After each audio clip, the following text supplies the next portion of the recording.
So what we've been doing on the consent agenda.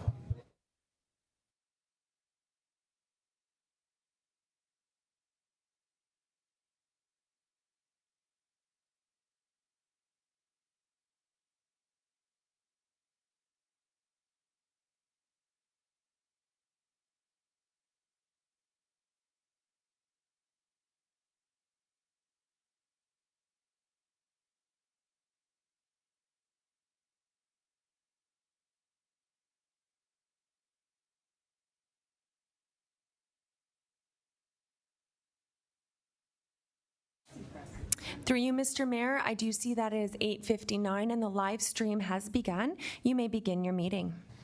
Okay, thank you, Madam Clerk, and I'd like to welcome you back to the Horseshoe after a couple of a leave of absence. Great to have you back. Thank you, Mr. Mayor. Good morning, Council. I see that we have quorum. I now call this regularly scheduled meeting in session. Where's my little hammer? And as we always do, we'll start off with the singing of the national anthem. Ask all those that may to please rise.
Thank you, and I didn't hear anyone take me up on my opportunity to sing the anthem, but that's quite fine. Next on the agenda is the land recognition statement, and this week, Councillor or Deputy Mayor Wink will do the honors. Thank you, Mayor. We begin this meeting by acknowledging the land on which we gather is the traditional territory of the Haudenosaunee and the Anishinaabe peoples, many of whom continue to live and work here today. This territory is covered by the Upper Canada Treaties and is within the land protected by the Dish with One Spoon Wampum Agreement. Today, this gathering place is home to many First Nations, Métis, and Inuit peoples, and acknowledging reminds us that our great standard of living is directly related to the resources and friendship of Indigenous people. Thank you, Deputy Mayor Wink. I now turn to the clerk. Thank you. Through you, Mr. Mayor, we do have a motion put forth by Councillor Hildebrandt, seconded by Councillor Olson. Be it resolved that the agenda for the July 10th, 2024 regular meeting of Council be adopted as circulated. To you, Mr. Mayor, for discussion. Thank you. After reviewing the agenda, does any councillor have any amendments to make? Not seeing any. Madam Clerk? Thank you. We'll call the vote. Oh, I'm sorry. All those in favor of the agenda? Passes unanimously. Motion carried. Thank you, Mr. Mayor. That does bring us to the next item, which is the disclosure of pecuniary interest and general nature thereof. If any members of council do have something to disclose, we ask that they do it now. Thank you. After viewing the agenda, does any members of council have general nature thereof to declare? Not seeing any, Madam Clerk? Thank you. I have so noted. Mr. Mayor, that does bring us to the adoption of council minutes. I do have a motion put forth by Councillor Wink, seconded by Councillor Niznik. Be it resolved that the following minutes be adopted as printed, circulated, and read. 1, C11/2024, regular council meeting, June 19th, 2024. Mr. Mayor, I ask if there's any errors or omissions. Okay, thank you. After viewing the minutes, do any council members have any corrections, either omissions or additions to make? Not seen any, Madam Clerk? Thank you. You may call the vote. In favor, all those in favor of the minutes? I see passes unanimously. Thank you. Thank you, Mr. Mayor. That does bring us to the consent agenda. If there are any items that a councillor wishes to have lifted to be considered separately, now would be the time. Otherwise, you're certainly welcome to speak to the items when we're on the agenda. Okay, Mr. thank Mayor. you. Any councillor wish to pull any of the agenda items? Not seen any will to do so, Madam Clerk. Thank you, Mr. Mayor. I do have a motion put forth by Councillor Kerr, seconded by Councillor Eckhart. Be it resolved that the council agenda items as listed on the July 10th, 2024 council agenda be received and the recommendations therein be approved. Mr. Mayor, if there's any comment on those items, now would be the time. I'll turn to council first. Councillor Eckert? Thank you, Mr. Mayor. In regards to 9.1.2, and just to put Nicholas on the spot, welcome. I noticed in the report that all the inspections of either bridges or culverts, there's one that's listed as in poor condition. Can you tell us what the plans are going forward with that? Yes, so the Roland Road Bridge had been identified as in poor condition and needing replacement. That one has already been designed. We have that slated for construction for 2025, pending council approval. Thank you. And what state does that put us in then going forward with the remainder of the bridges and culverts if that one gets repaired? So once that bridge has been replaced, we have no other major bridge or culverts that need to be replaced in the next 5 years. So we will be turning over to a maintenance program. Great, thank you. Thank you, Councillor. Any other debate or questions on the consent agendas? If not, I would like to comment on 9.11, the town annual report. I believe it's the fourth annual report we've done. And I asked it's a very impressive report. I went through the thing, and it's so easy to read. It tells you what the town has done, where we were at, and where we're headed. And I asked the CAO, I said, who's the main person? Obviously, this takes many hands to do this and put it together, but without hesitating, he said that our Chief Financial Officer, Director, Ms. Quinlan, is indeed, it's your baby, I understand. And any comments, I think it's just a great report. Any comments you have? Through you, Mr. Mayor, thank you. Actually, it's our 5th year. We started in 2019, and we've won 4 awards from 19 to 2022, the GFOA award. Yeah, this is a great report. What I like about it is that, one, the Finance and Audit Committee find it very helpful under the financial analysis, so it explains where things are and how we've been improving, especially on the debt side. And it's in a format that it's for the public, that we want the public to be able to read it and understand it in easy terms, not in, like accounting or financial terms. So, and it's a celebration of what everyone has done. All the different departments have their input on their different departments. So I think that's important that we celebrate the work that's done by all the departments of the town. Excellent. Well, like I say, it's a great reading, and one thing I found impressive when you get into the building permits, I see the town issued over 300 last year for a total value of over $53 million. So the little town of Pelham is indeed growing, no doubt about that. Again, thank you and the staff for putting forward another great report. Did I have another one? I guess if I can go to Jason, Director of Public Works, the culvert that was just mentioned being fixed in 2025, and yet, if I'm not correct, if I'm not mistaken, is not the Roland Road ready for paving this year? I hope we're not going to pave the road and then tear it up to put the culvert in. Or is that two different sections of Roland Road? Through you, Mr. Mayor. So there's a section of Roland Road that's being completed this year. There's a section I believe was completed previous years. When we reconstruct and redo the bridge, they'll do paving. They'll finalize the paving in that area where they disturb where the bridge is going. So there won't be much disruption to the road. It'll be reinstated back to what its current condition is. Excellent. Okay, thank you for that. Any other items on the consent agenda? Any further discussion? Not seeing any. I turn to the clerk. Thank you, Mr. Mayor. We're looking for the vote. Oh, sorry. On the consent agenda, all those in favor? I see none opposed. Motion carries. Thank you, Mr. Mayor. That brings you to first staff report. We do have a motion put forth by Councillor Olson, seconded by Councillor Hildebrandt. Be it resolved that Council receive report 2024-0158, recommendation report cannabis and industrial hemp zoning bylaw amendment for information, and that Council approve in principle the proposed cannabis and industrial hemp zoning bylaw amendment as presented in Appendix A to this report. To you, Mr. Mayor, although I do believe Councillor Hildebrandt may have an amendment. Okay, thank you. This is, of course, the item that we had the public meeting a couple of weeks ago on. This is after the public input was taken into account. Mr. CAO, I'll turn to you. Excuse me.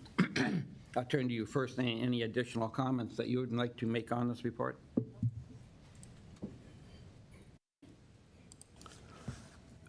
There were no substantive changes as a result of, since the public meeting 2 weeks ago.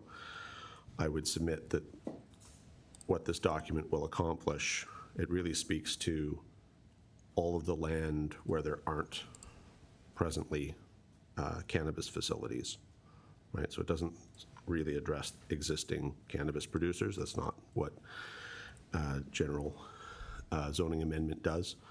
It speaks to all the land in Pelham where there aren't cannabis facilities. So that's sort of what that's doing.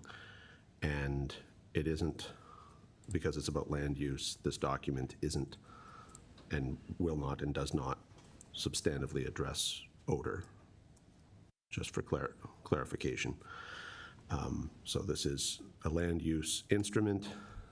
It covers and applies to the entire municipality, save and, I'm slightly oversimplifying, but save and except for where there already are cannabis facilities, right? So this is for the 99% of the land, or whatever the percentage is, that doesn't already produce cannabis.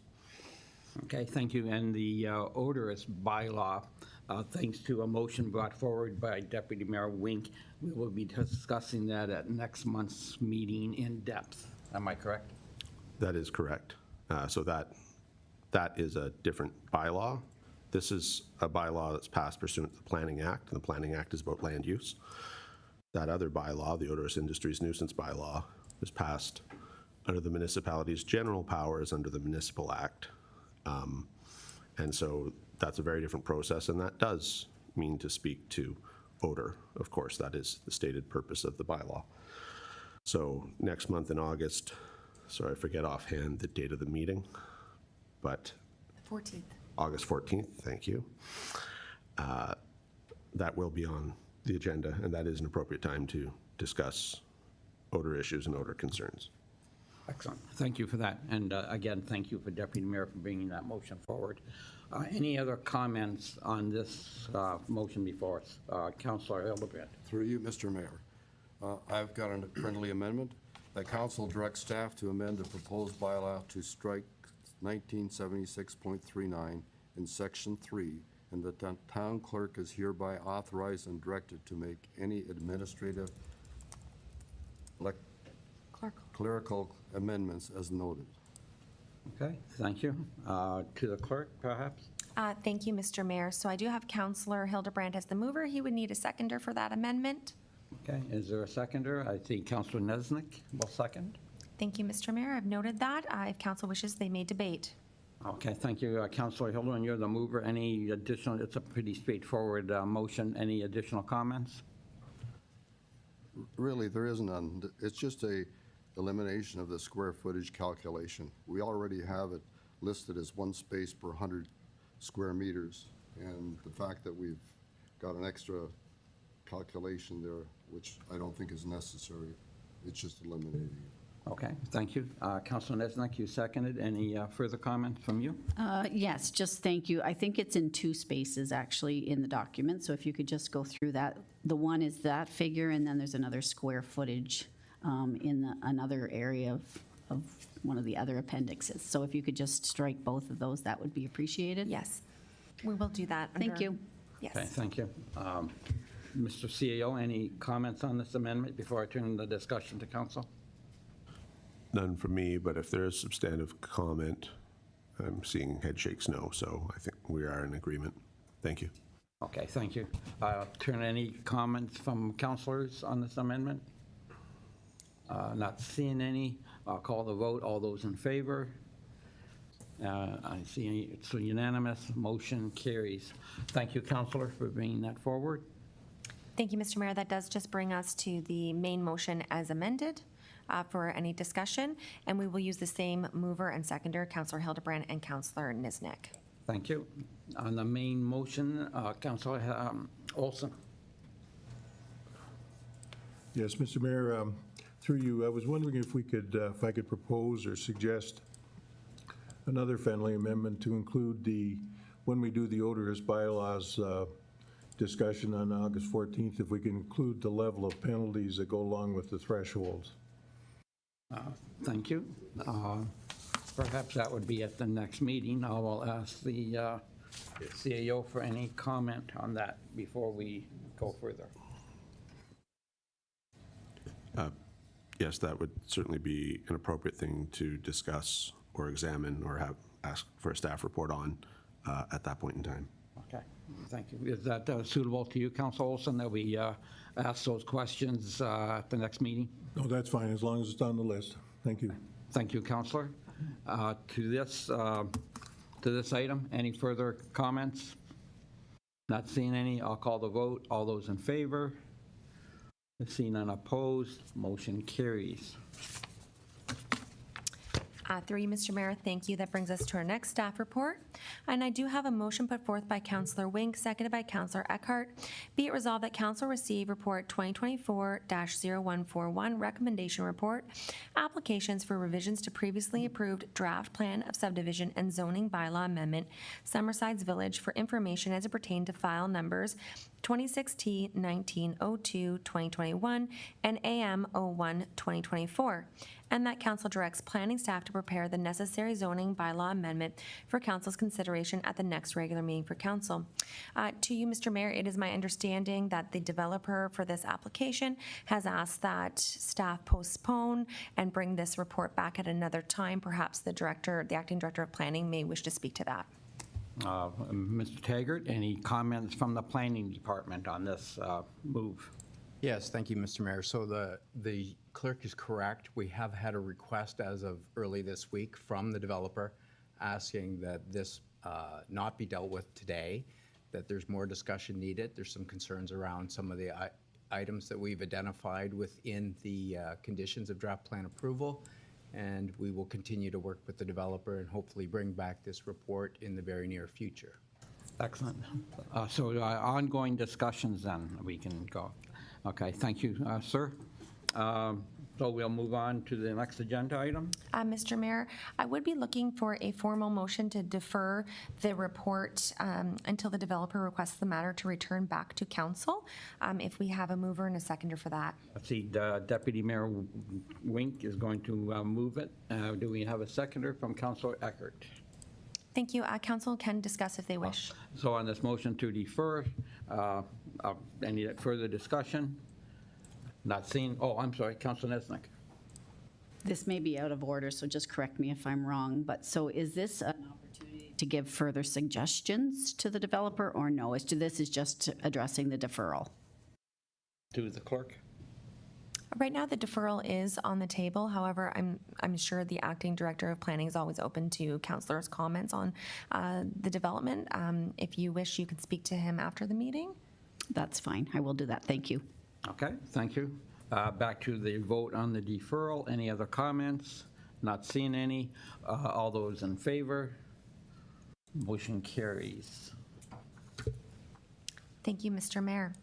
You do have a motion put forth by Councillor Kerr, seconded by Councillor Niznik. Be it resolved that Council receive Report 2024-145, Recommendation Report, Application for Draft Plan of Subdivision and Zoning Bylaw Amendment, Canberra Estates, for information, and that Council direct planning staff to prepare the bylaw for approval for the zoning bylaw amendment for Council's consideration, and that Council approve the draft plan of subdivision attached as Appendix B, subject to the conditions in Appendix C. To you, Mr. Mayor, for discussion. Thank you, Madam Clerk. So I'll open it to council. This is one of the few times that I must say I strongly disagree with the staff report. I'll leave it at that, and I'll see if council wishes to discuss that. If not, then I'll bring out the. I just think that the report is for the. We would end up taking one of the few affordable housing units in the town, and we would be replacing it with 2 estate homes, which I don't think that's what this council is all about, and I'm hoping we will have a good discussion about that. Councilor Olson. Yes, thank you to Mr. Mayor, and thank you to the staff for the report. And I also want to thank the developer for making the adjustments and amendments that they've made so far. But as far as I'm concerned, they deserve to know that I'll be voting no against this as well, because it seems to me that we're here not to create a community of exclusive dwellings. We need some diversity, and we have it right on the spot, and why would we destroy that? So I will be voting no. Okay, thank you. Before maybe perhaps we do any other further discussion, I will go to Director of Planning, Acting Director of Planning. There's actually 2 parts to this planning, to this subdivision, not a subdivision, but to this planning. The first part is the 4 lots on Canberra Road, and then what I think perhaps is a controversial part is down on Daleview. Would it be possible to split this and vote on each separately, or perhaps it's a question to the clerk, or because it came as one, we have to either accept it or non-accept it as one unit? I guess I'll go to the planner first, to the Director of Planning. Thank you, Mr. Mayor. So my understanding is that it's a complete application. It encompasses both parcels, and council doesn't have the luxury at this time to separating the 2 and making decisions independently on different aspects of the same application. Okay, thank you for that. So it's either all or nothing then, is what we're saying. Okay. I will join Councilor Olson myself, and I just, I can't accept that we're going to, that we would want to do this to, in our community. I'll just leave it at that. I can't vote for this. Any other discussions from members of council? Deputy Mayor Wink. So this application is asking for a zoning amendment. This property is already zoned such that if this amendment gets turned down, they don't have to come back to us. They have the right to put a 3-story apartment building in the exact location of where the one property has 4 units. So we're not saving the 4 units. because at some point in time, all of a sudden, you're going to get more density in that area. You're going to get more traffic in that area if someone puts up a 3-story apartment building. So I'll be voting in favor of the staff report. Thank you. So let me go then to the director of, and nothing like being on the Love it, gun yeah. here. So I was hoping, and correct me, that if we sent this back, that it would go to the OLT if the developers didn't are very unfavorable are very favorable of this plan and don't want to change it. I would then have assumed that they would take it to the OLT, and then the OLT would have the decision to make, do we do away with X number of units of affordable housing for 2 estate houses, or do we nix it? So what would be the next steps that you see if council turns this down? Well, thank you, Mr. Mayor, for the question, and it is a complex application that's in front of council, and I just want to share that staff understands the angst that council has when they're looking at this, the potential for losing potentially some affordable housing that we have in our community, but also a home of historic character that is a valuable asset to the community as well. So they looked at that, and as professional planners, what their obligation is to look to the policies, the provincial policy statements, the regional official plan, and the local official plan, and find out what from those policies are applicable and which aren't. And although the regional plan does talk about preservation of affordable housing, we're in the midst of updating our new official plan. We don't have that same type of strength or language within our policies at the current time. So we don't have any support to put forward a professional application saying, or opinion that this application is inappropriate. I also want to point out that there would nothing, as the Deputy Mayor indicated, that would prevent the applicant from going back to the drawing board, going through the required process to get vacant properties, and then come forward with a demolition permit, not only for the fourplex, but the historical property that they've worked with the town to this point to try and preserve. So they do have zoning in place. They could move forward, as the Deputy Mayor said, with other alternatives. And again, with lack of policies or tools that the town has either within its zoning bylaw or its official plan, you see before you the recommendation to proceed based on the application that's in front of you. Thank you.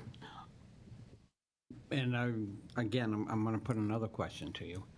So, and I should know this, but I'm not up on planning that much.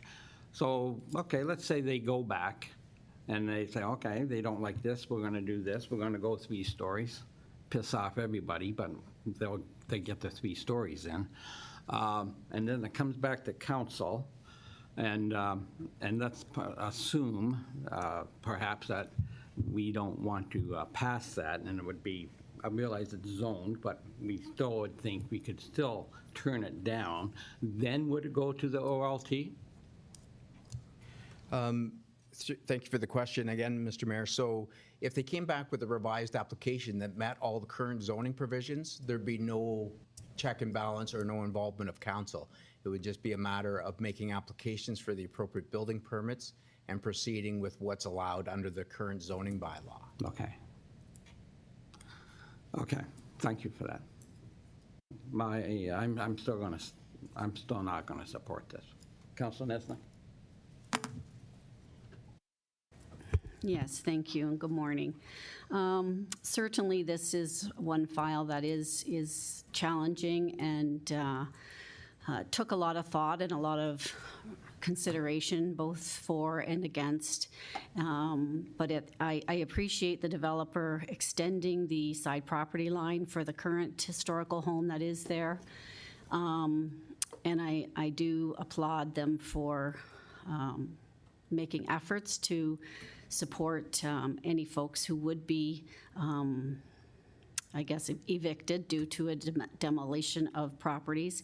So I think we need to remember that he is creating 6 new homes in this area. Currently, there is a 4-plex plus a home. So we're actually gaining 2 residences throughout this. So I will be supporting the staff report on it. I think this would be the best fit for that community and that street, considering there are all single-family dwelling homes surrounding it. And part of my mandate for running for council was to try and preserve the already town atmosphere that we have with continued infill of current single homes on decent-sized properties, and this is one instance where this will occur. So I will be supporting the staff report, and certainly willing to help any of the folks who need to find new homes, certainly willing to help and assist them in that way. Okay, thank you, Councillor. Councillor Eckert? Thank you, Mr. Mayor. At the planning meeting, I gave my reasons why I wouldn't be in support of this. I want to commend our planning staff for an excellent report. They do have to follow the rules and the regulations that are in place, and with no moral conscience or guide to influence them. So I commend them to that. Also, I want to thank the builder for coming forward and making some changes. However, it hasn't changed my position from the planning meeting, and I will not be in support of this. Thank you, Councillor. Any further comments? Councillor Hildebrand. Through you, Mr. Mayor. I will be in agreement with fellow councilors Wink and Niznik on this application. The alternatives, if we don't approve this, are less favorable than approving what we have in front of us. I think the developer has met us part way. The staff definitely defend the position that he has noted.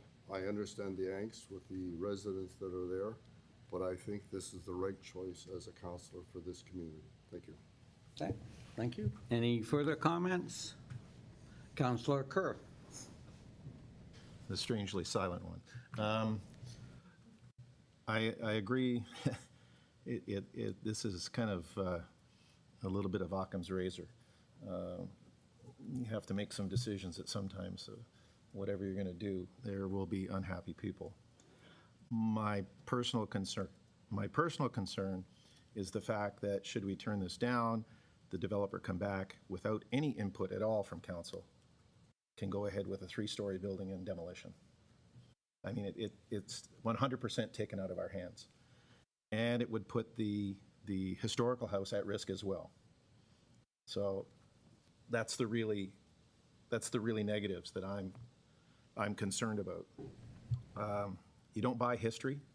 You can't build history new and make it old. It becomes a serious concern to me. The recognition that it would remain as single-family dwellings in a single-family dwelling neighborhood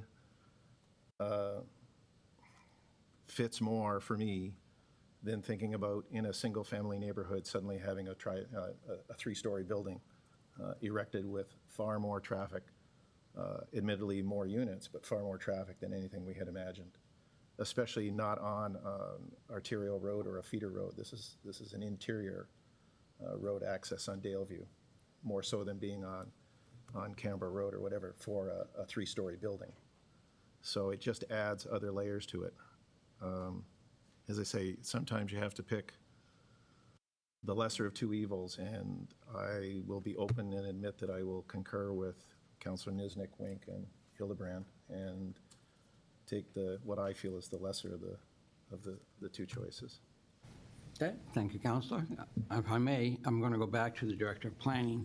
So just to be clear, the fact that we basically made a mistake and didn't put anything in our official plan to protect affordable housing. That is why planning had to make the decision that's why you had to recommend this, because we have nothing in the official plan to protect affordable housing within the town boundaries. Would that be a true statement to make? Thank you, Mr. Mayor, and I'm going to say it's not a mistake. It's the reality of the time lag between when the official plan was originally adopted by this council and the changing environment that we've had over the last decade in Ontario, with the move to recognizing that affordable housing is something that is not guaranteed and something that all levels of government have to protect. So we've been caught in the middle of the old rules and transitioning to new rules that recognize the change in the environment today as it comes to housing. So an official plan process had to wait until the regional did finish theirs. We're in the process. It's not something that happens overnight. There is a lot of community consultation that's required to go into approving and adopting a new official plan. And it hopefully will be out for circulation in the very near future this fall. But with that, and again, going back, as professional planners, they have to make their recommendations based on the policies that are in place today and whether or not they can be supportable in front of a tribunal. So again, they struggled with this. They understand the concern of the current residents.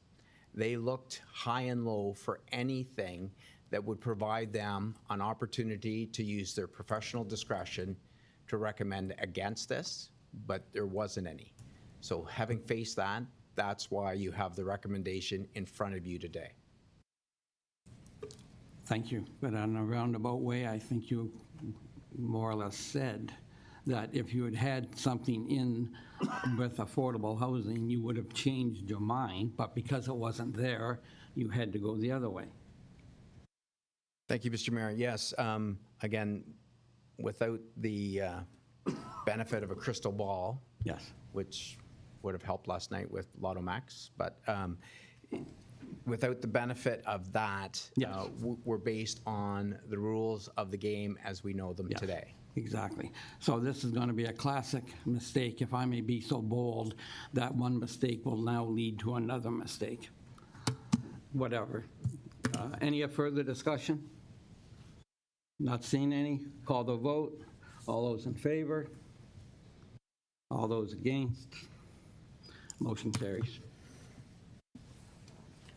Madam Clerk?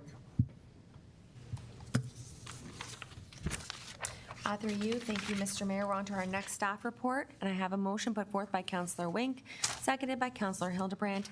Be it resolved that Council receive report 2024-0156, Public Works, Fonthill to Fenwick pedestrian connection for information, and that Council direct staff to include a project for a feasibility study to consider options for a pedestrian connection between Fonthill and Fenwick as part of the 2025 capital budget for consideration. To you, Mr. Mayor, for discussion. Yes, thank you, Madam Clerk. So this started out during the last election. I had several residents reach out, and because we are indeed a walking, bicycling community, as anybody drives around, anyone who goes about throughout this town, you always see people walking, bicycling, and there isn't a connection between our two biggest villages, Fonthill and Fenwick. So we asked staff for this preliminary report, and what looked like it should be a simple job, it isn't, just because of geography and land ownership and what have you. And I want to appreciate that. First of all, I want to tell staff that I appreciate this report. Makes what I thought was going to be a simple undertaking. It isn't just because of geography and what have you. So I'll open it to council after reading the report. Any further comments or questions on the staff report? Councilor Hildebrand. Through you, Mr. Mayor. I appreciate the report as well. Being a walker, a biker, and all those kind of things, I think that this is one of those things, like you, I thought it would have been a less expensive adventure to go down this path, to say the least. To me, our community's greatest asset in terms of walking and cycling is the cyclability of our community.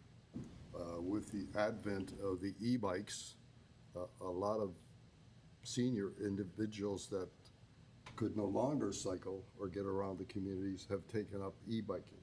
I live near Harold Black Park, and every morning pretty well there's a congregation of seniors who are getting ready to hit the road.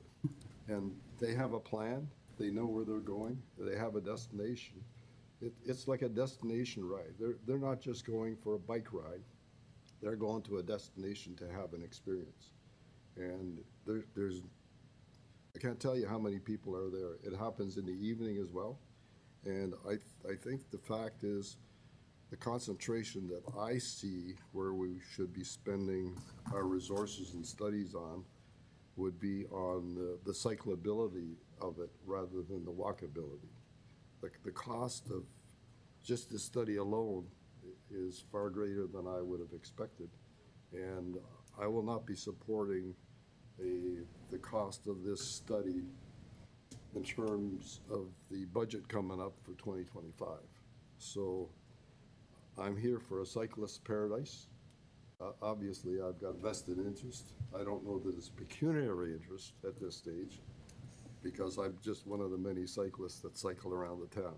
So that's my position.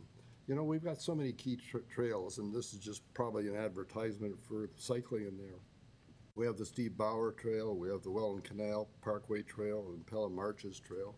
And one of the connectivity that I'd like to see happen is the connectivity between Thorold and us along the rail spur, you know, with Thorold. I think that's where we should be going with our projects of this extent, because that links us to Thorold, which links us to all the other activities that happen along the canal and the Niagara region.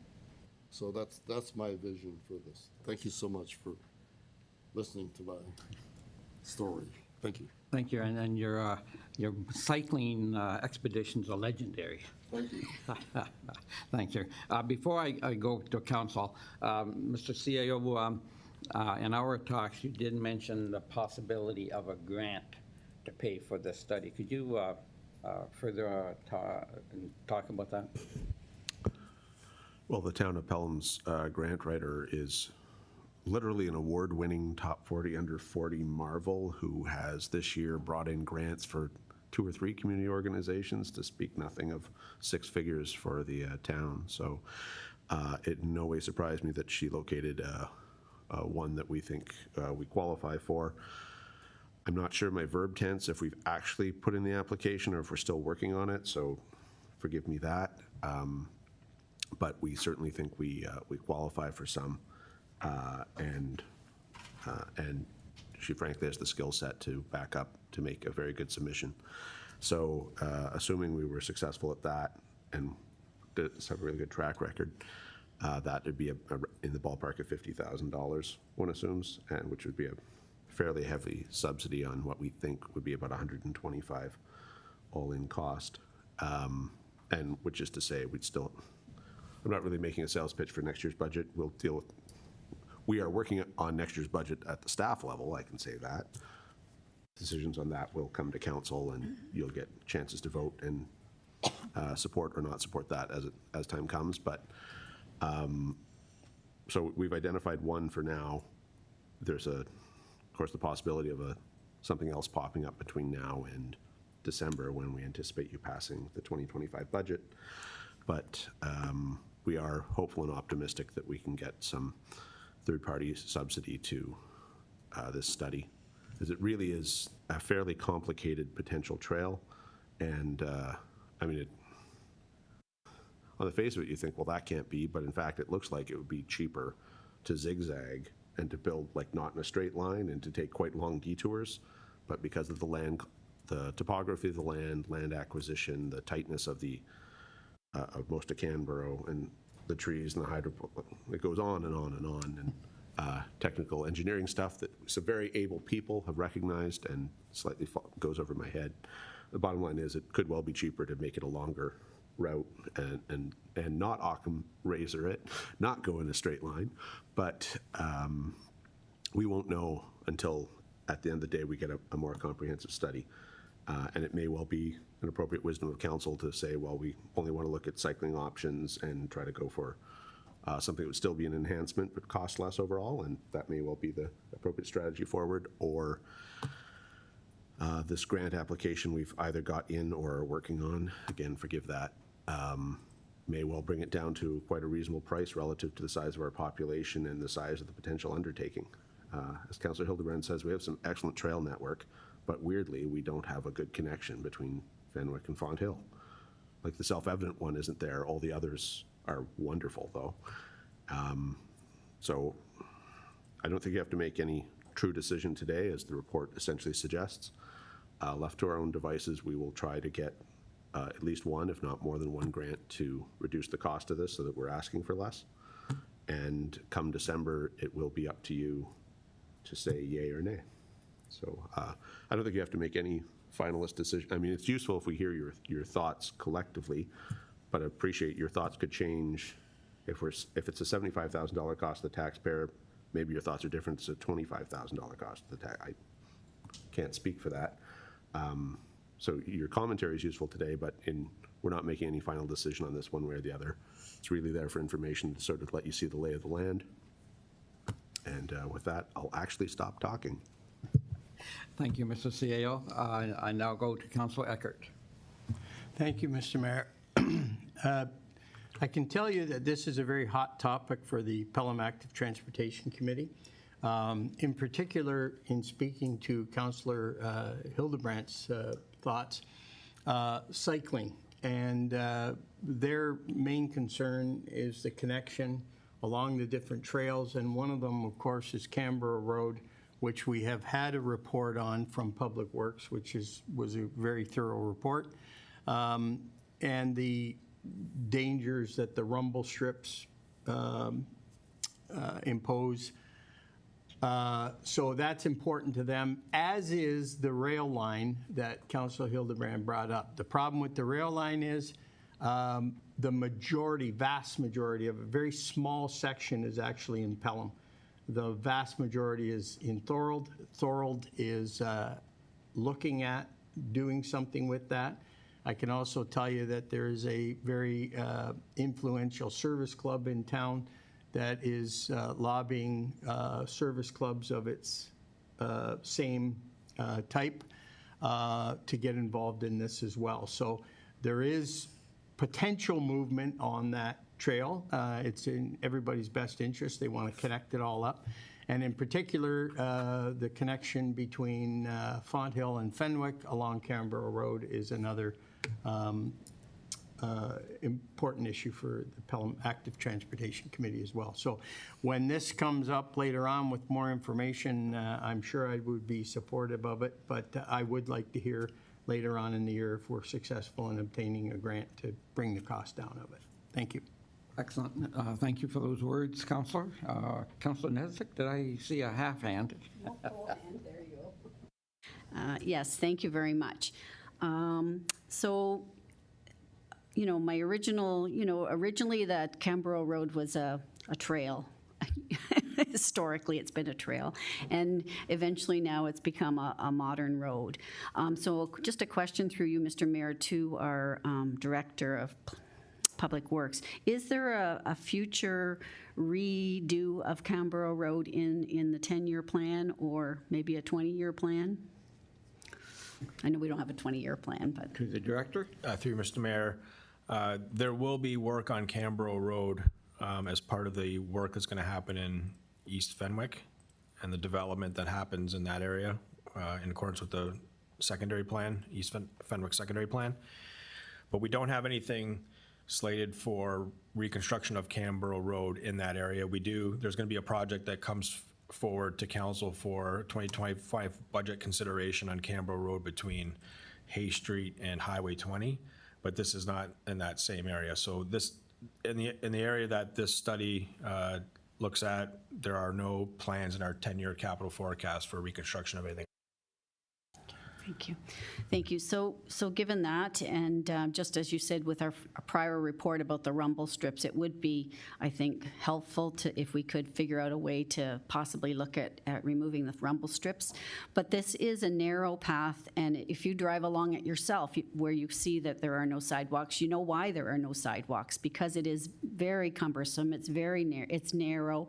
The hydro poles are there. I hit one years ago on an icy, stormy day, so I know the road is fairly narrow, and lots of beautiful big trees along that way. So to be able to build a walkable pathway all the way down, I don't think is feasible after.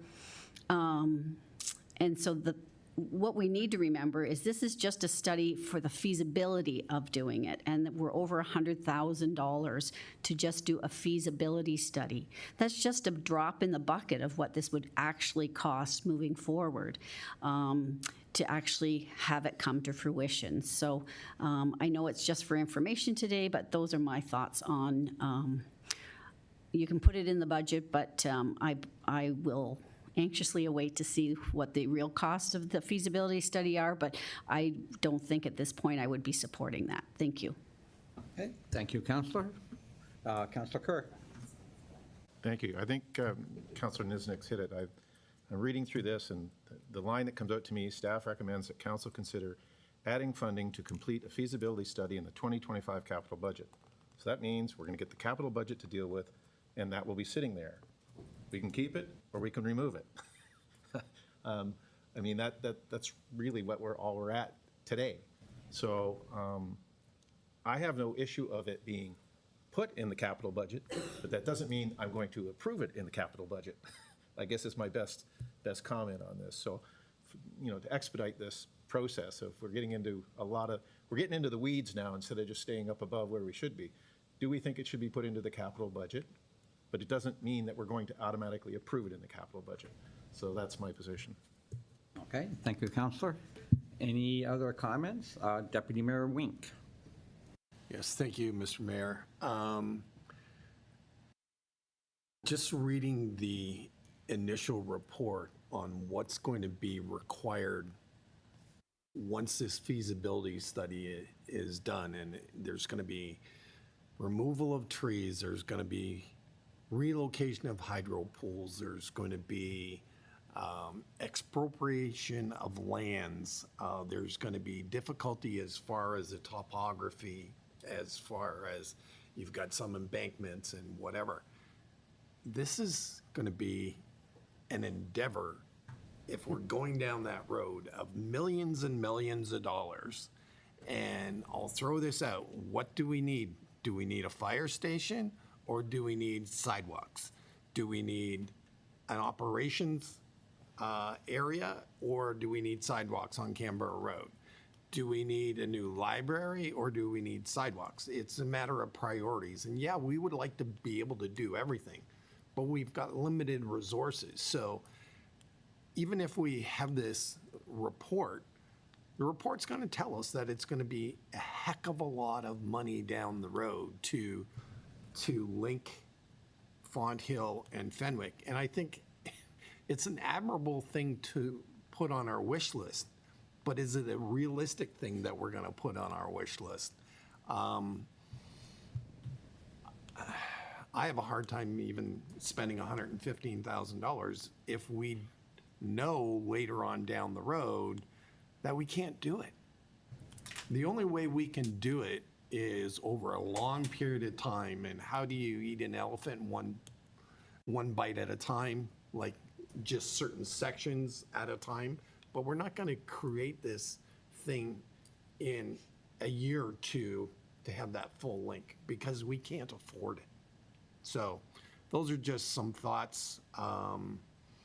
We can put it in the budget, but I'm not sure if I'm going to change my mind later on and at the end of this year. So those are my thoughts. Okay, thank you, Deputy Mayor. Dramatic ones, I may say. Any other comments on this report, which, as has been pointed out, we are receiving for information, and when it comes further discussing this, hopefully we will know whether or not we have been successful in the grants, and we can get the initial cost of the study to a more livable means, perhaps. I still like to see, even knowing, hopefully with the grants, I would vote for the study. And does it have to be done? I mean, there's a lot of trails in Niagara that existed or were created over many years. It doesn't have to be all done in one shot for whatever the cost may be. I definitely wouldn't want to see us take any mature trees down, but I think a more detailed study would be, I would definitely vote for that. But anyway, like I say, right now we're just going for the, accepting this report for information, realizing that it's not just a simple case of pouring 200 yards of concrete and having a path there. It's apparently a lot more complicated than that, and I can accept that. Councilor Nesbitt?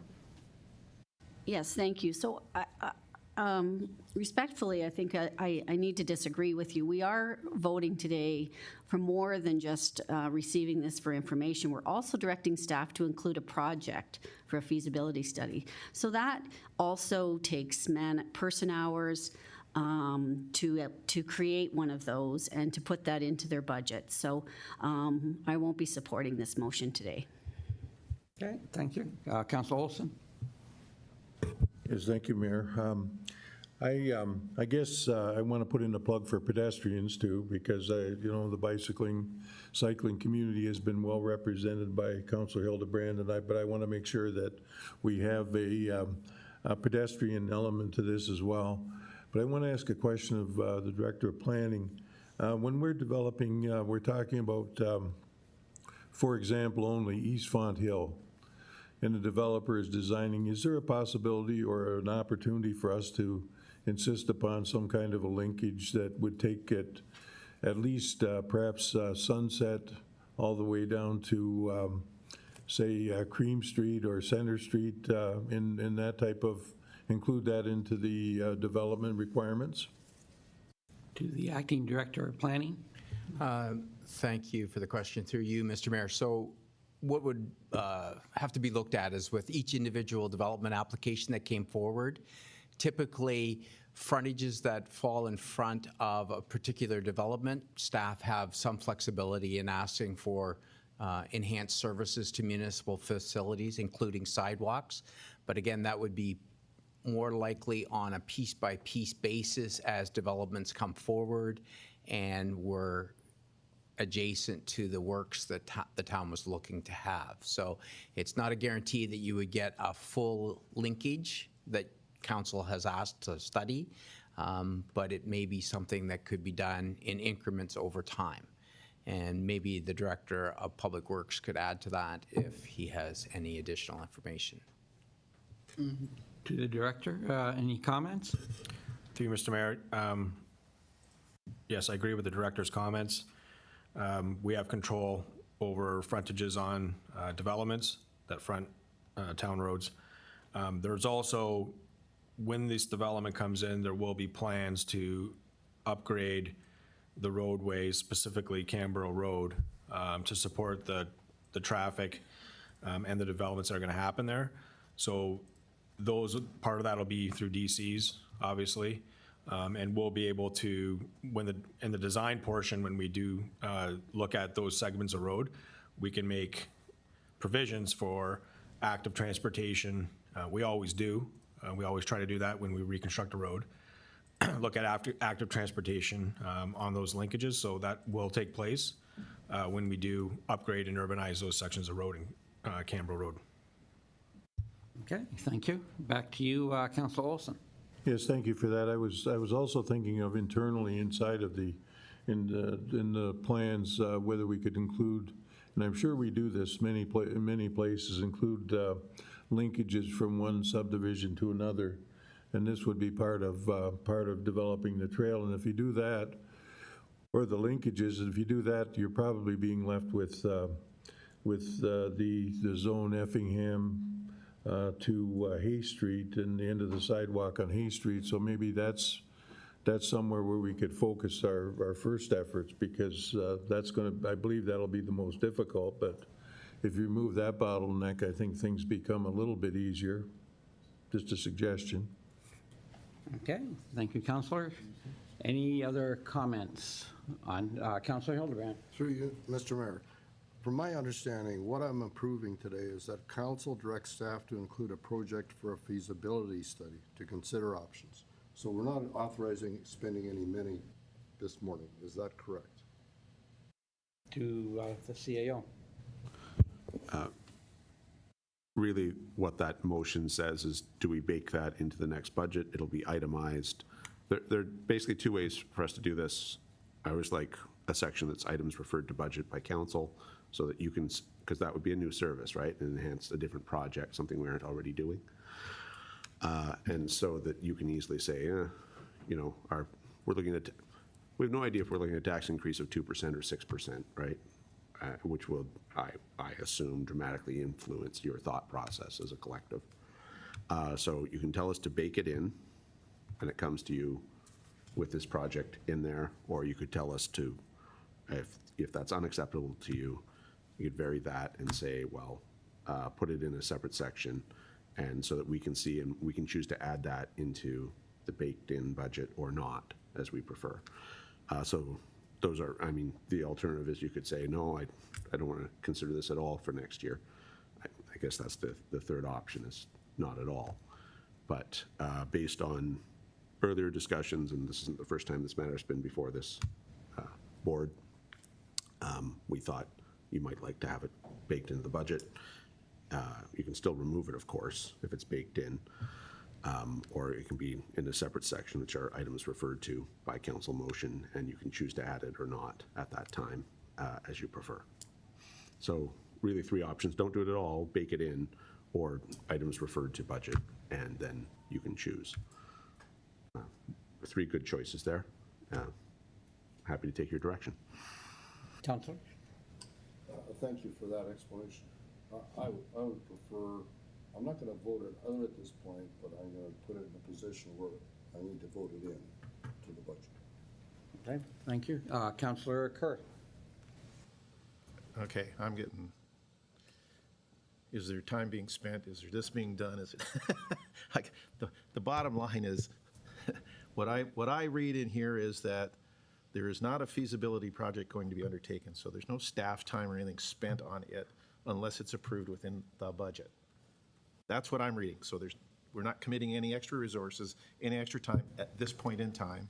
Mr. CAO? And that something might be put in front of us in the future that will ask for that. For clarity, the only staff time I anticipate, I mean, we're talking about mere minutes to put something into the budget at the way the software works, so ignore that. The only staff time we'll spend on this between now and, say, December is the grant specialist, who will, we have not actually submitted it. We are working on it. I got confirmation of that. But that is in the core of her job description, and that's an entirely appropriate use of her time. So for the rest of us, I don't think there'll be any substantive work, maybe an hour or two tops, but nothing worth discussing. Counselor? Yes, thank you. The work's already been done. We've read the stuff in front of us, and now it's just go to the next phase. So I think we can move forward. Okay, thank you. Any further comments? Not seeing any, then I'll call the vote on this item. All those in favor? Any opposed? Motion carries. To the clerk. Through you, Mr. Mayor, thank you. That does bring us to the presentation and consideration of bylaws. I do have a motion put forth by Councillor Kerr, seconded by Councillor Olson. Be it resolved that council for the town of Pelham, having given due consideration to the following bylaw, do read now a first, second, and third time and do pass same, and that the mayor and clerk be and are hereby authorized to sign and seal the bylaws. 1, bylaw number 45, 2024, being a bylaw to authorize the mayor and clerk to enter into a municipal funding agreement on the Canada Community Building Fund with the Association of Municipalities of Ontario.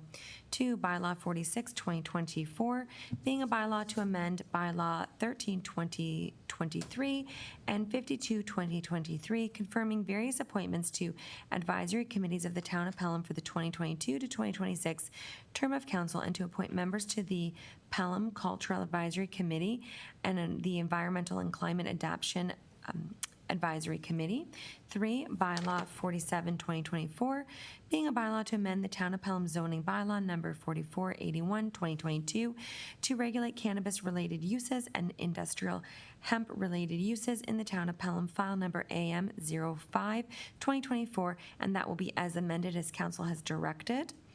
4, bylaw 48, 2024, being a bylaw to exempt blocks 137, 138, 141, 142, 143, 159, 161, 162, 164, on 55M 505, municipally known as 62, 64, 68, 70, 80, 82, 84, 86, 100, and 102 Cadia Road, 24, 26, 28, 30, 32, 66, 68, 70, 72, and 74 Samuel Avenue, and 135, 79, 41, 43, 45, 47, and 49 Saffron Way from Part Lot Control, Saffron Meadows Phase 3, Mountain View Building Group, file number PLC 03-2024. 5, bylaw 49, 2024, being a bylaw to amend Town of Pelham zoning bylaw number 4481, 2022 to consolidate previously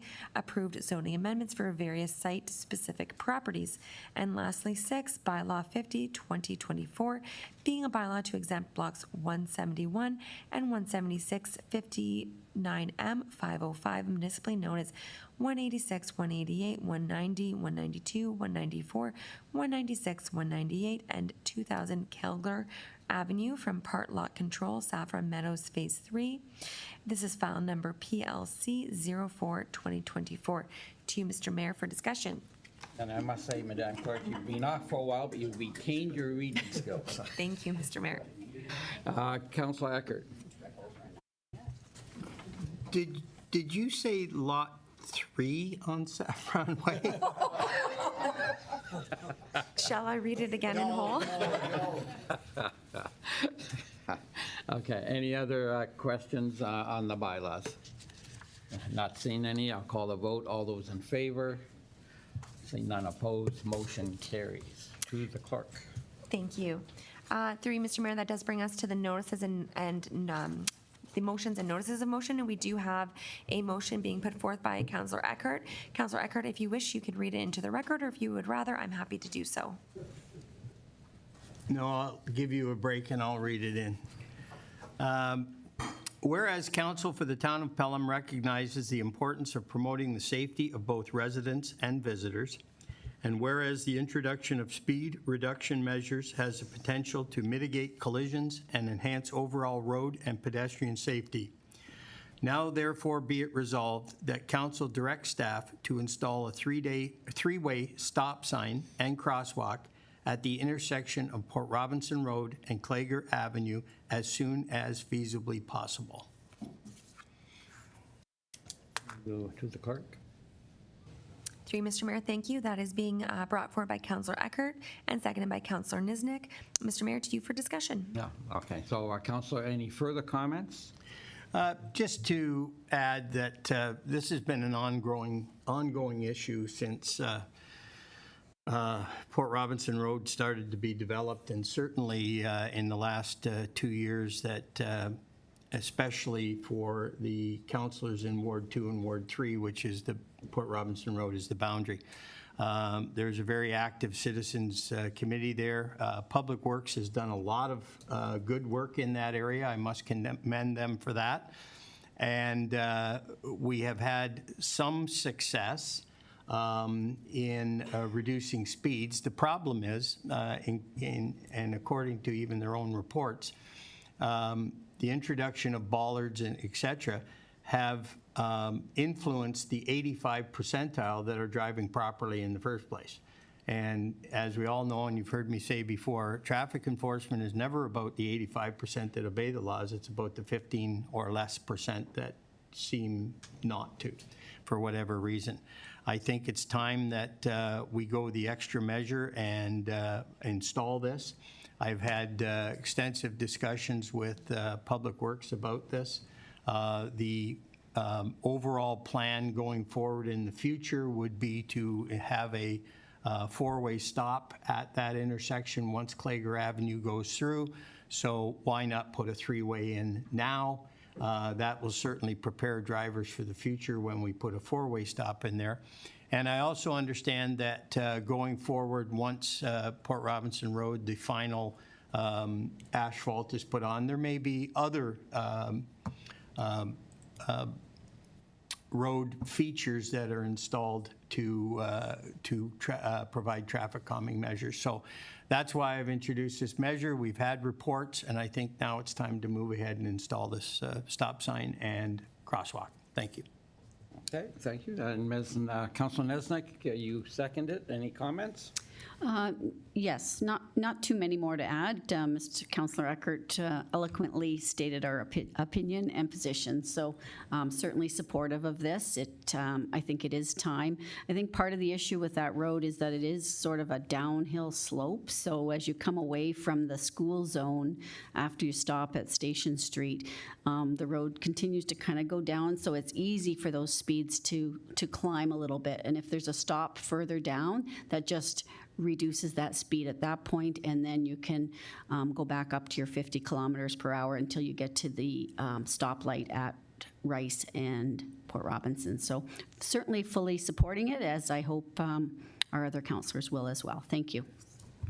Okay, thank you. Before we open it to council, I have a question either for the Director of Public Works or the CEO, whoever. Has there been traffic numbers studies? I'm not aware of any studies being done, but possibly there is. But has there been traffic numbers done? I know there's a process that as a council we should follow when we do discuss traffic calming measures. There is a process to be followed. So has there been traffic studies completed by town staff to warrant what the motion is calling for? I'll go to the Director of Public Works, Mr. Moore. Yes, thank you. Through you, Mr. Mayor. On last year or the year before, sorry, I can't recall the exact date, we did complete a warrant study as well as a roadside traffic study for Port Robinson Road between Station Street and Rice. Looking at the intersections themselves, that study looked at warrants for Port Robinson and Lameti, and also Port Robinson and Klager. Klager will be a four-way stop eventually. Currently it's a three-way, currently it's a three-leg intersection. It will be a four-leg intersection down the road. So they looked at future traffic data, basically theoretically, to see if one would be warranted. That study came back and showed that a stop-controlled intersection was not warranted. They also recommended various traffic calming measures on Port Robinson Road, including vertical deflection, which are the pylons. They looked at repainting lines, installation of painted ladder crosswalks at the intersection of Port Robinson and Station Street, as well as some speed display signs.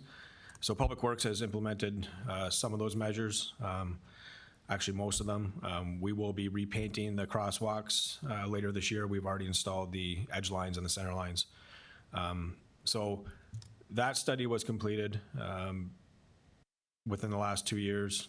That being said, there's not a great pedestrian crossing between Station Street and Rice Road. So that's quite a long stretch without having a proper pedestrian crossing. So eventually, we will need to install pedestrian crosswalks and make another point of access across the road from north to south on Port Robinson. So I'll leave that. Okay, thank you for that. Thanks. Now open this to council. Any, Councilor Kerr? Yeah, I support this because it's a move forward towards safety for the community. I will add the interesting comment of Councillor Eckert about bollards and other things. All I can tell you is that all of the bollards at the crosswalk for Wellington Heights School and Canberra Road have vanished. The ones in front of St. Anne's School have vanished. So I don't think it's really helping, at least in the community of Fenwick, the bollards, that there's probably alternatives that need to be looked at. It just seems as fast as they go up, somebody seems to come along and severely loosen them or remove them in some form. But I don't think it was with a battery-powered saw like they've been using for the speed cameras. This is more taking the vehicle and just running it over. And I've heard suggestions of particular vehicles that have done this that probably should know better. So I will leave that. But I would support this. I understand where we're trying to go. Let's go forward. Okay, thank you. And I see, but this side, Councilor Wilson. Yes, thank you, Mr. Mayor. I'm going to be in support of this. If we're going to do it in the future, we might as well do it now. So, No, thank you. Deputy Mayor Wink. Yes, so in addition to the stop signs, I would recommend that we place crosswalks, like painted crosswalks in that section, because there's an awful lot of school kids coming from St. Alexander's and Glen A. Green down Port Robinson now. In addition to that, I think we should be looking at crossing guard at Station in Port Robinson, because there's a ton of kids that are crossing there at this point in time. So I just want to throw that out there at the same time. Okay, thank you. All right, Councilor Eckert. Just in response to that, I think the motion does call for a crosswalk installed at that intersection where the three-way stop is. So, Okay, thank you. Councilor Hildebrand. Through you, Mr. Mayor. I definitely will be supporting the motion as well.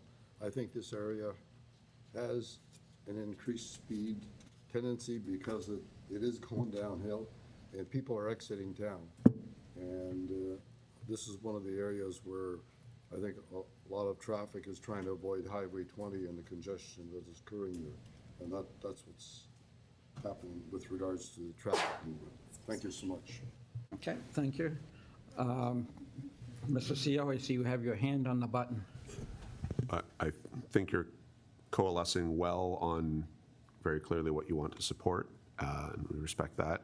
But perhaps we might invite some commentary from either Chief Limburner or Director Marr with respect to the crossing guard. That works slightly beyond the obvious budget adjustment.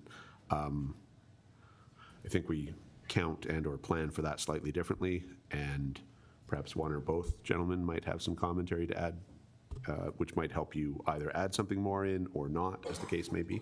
But I think that's worth hearing from them, if we could. Let's then go to Chief Limburner, please.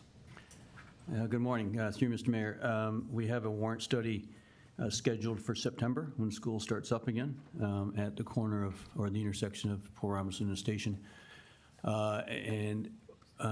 There's been quite a bit of interest from the residents to put a crossing guard there, so we've, ahead of time, we've actually put money in the budget in case the warrant does come through. We can still put it, whether it passes the warrant or not, we can still, through council's direction, we can put a crosswalk or a crossing guard there, and we have the money in the budget. Excellent. So you will do that study in the first week that school goes back. Is that the plan? For the crosswalk, or for the Through Mr. Mayor, yeah. Yes, we'll do it, actually not the first week, because there's a bit of an adjustment there for the kids, and it's, we probably do it within the second or third week. I see. Okay, excellent. Thank you. Any other comments that you would like to add? Director of Public Works? Sure, through you, Mr. Mayor. Not specifically with the cross guard, but there are plans to reconstruct the intersection of Station Street and Port Robinson Road. as part of the Station Street reconstruction and the extension of Station Street to the south for the development. So the plan there is to put a raised tabletop intersection in with identified green ladder crossings like similar to what's on Pelham Street. So that work will be undertaken within the next couple of years as well. Okay, thank you. Councilor Nislin? Sure, just one final comment. Thank you for, it sounds like everyone's support, but just to, with regards to the feasibility and the warrant study. So the warrant study did demonstrate, I think it was presented last year, that the average speed going down Port Robinson Road is actually 65 kilometers per hour, whereas it's posted at 50 kilometers per hour. So, so I think that, difference of 15 kilometers per hour certainly has an impact on the residents that live there. Thank you. Okay, thank you. And just one final item, if I may. Last week, myself and the CAO met with the new Chief of Police, Niagara Regional Police, who is a resident in Fonthill. It's nice to have him in town. And he mentioned that in order to do, when they do traffic control, when they put up their radar and what have you, they respond to specific complaints. They don't just go out on Foss Road and put up a car or whatever. They respond to specific complaints. So I would also encourage the councillors for these wards, when you meet with the citizens, tell them to send a letter to the town clerk, because it's in this town's procedure somewhere, and I'll turn to the clerk in a minute, that when we get complaints about traffic speeding, we pass them automatically on to Niagara Regional Police. So the more complaints they get, the more likely they will have of a patrol car setting up there. And we can put as many signs and what have you. Stop signs, of course, always seem to get obeyed, but you cannot beat an officer, and I'm sure Councilor Ecker will agree with this. You cannot beat a constable with a radar gun handing out tickets. That's your number one enforcement right there. Do you agree on that, Councilor? I certainly do. And just in conjunction with your meeting with the chief, last Tuesday, I had the pleasure of meeting with the new deputy chief, who is also a resident of Pelham, and the new inspector in Welland, Inspector Gomez. And as a result of that meeting, which was Tuesday afternoon, Wednesday morning, the directed patrol unit of the Niagara Regional Police that works out of Support Services on Cushman Road commenced traffic enforcement in the town of Pelham and wrote out multiple tickets at the corner of Brewerton and Haste. And in fact, when the constable was on the phone to give me the occurrence number, he said, "Oh, got another one." And they are going through that intersection at 30 to 40 kilometers an hour. If they don't see a car, they just blow through it. And I can tell you that in the last 2 days, leaving my golf club, I go down Brewerton to Haste, and when I come to that intersection, you're taking your life in your hands. And I watched a young lady yesterday coming northbound on Haste, saw that I was not near the intersection and just blew right through and made a left-hand turn. And the day before that, it was a white pickup truck with 2 young people in it who, coming up the hill, I saw them, stopped, knew I had the right of way, but thought, I'm going to wait. And they went right through that intersection at 50 kilometers an hour and laughing as they did it. So I just pulled in and spoke to them at the Esso station where they were getting gas. So anyway, so the Niagara Regional Police are responding to our request, the mayor's meeting and mine, and the directed patrol unit will be in Pelham on a fairly regular basis, looking at speeding, stop signs, etc. They have a occurrence number that is a rolling occurrence number, so every ticket that they give out at the end of the day, they put in a supplementary report that goes to that number, and we'll be able to access that and monitor how many tickets they're giving out in the town of Pelham. So, Thank you, Councillor. Ms. Sturton, did you have comments on the subject? Thank you, Mr. Mayor. Through you, nothing further to what's been said. Oh, I'm sorry. Then I misunderstood the CEO. I believe I was supposed to call on Chief Limburner for further comments. That's through you, Mr. Mayor. Yeah, I thought you were going to call me Miss Limburner. So just to further for your comment about the complaints, so, and to add on to the counselor, so the NRP have a website that you can file complaints. All the complaints go directly to the division commander, and when the division commander see escalated numbers in focal areas, he'll send units out.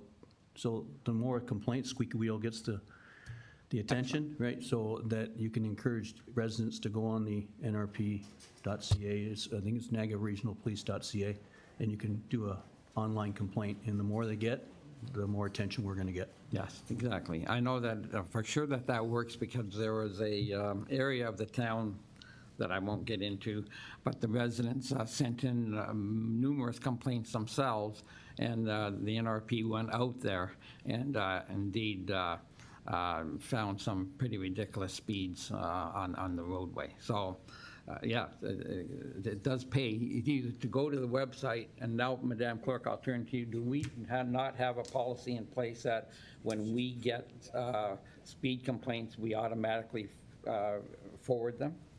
Through you, Mr. Mayor, this was done pursuant to a direction from council, I believe, in the 2014 to 2018 council term. So yes, the clerk's department will forward on a complaint that we receive. And Mr. Mayor, I do think that you perhaps moved that motion. Yes, indeed I did. Yeah. Thank you. Okay. Yes. Any other comments on the motion presented by Councilor Eckert? I see none. I will call the vote. All those in favor? Excellent. And it passes unanimously. Thank you, Councilor, for bringing the motion to Council, and Ms. Nesnick, Council Nesnick, for seconding. To the clerk. Thank you, Mr. Mayor. That brings us to the confirming bylaw. And I have a motion put forth by Councillor Hildebrandt, seconded by Councillor Olson.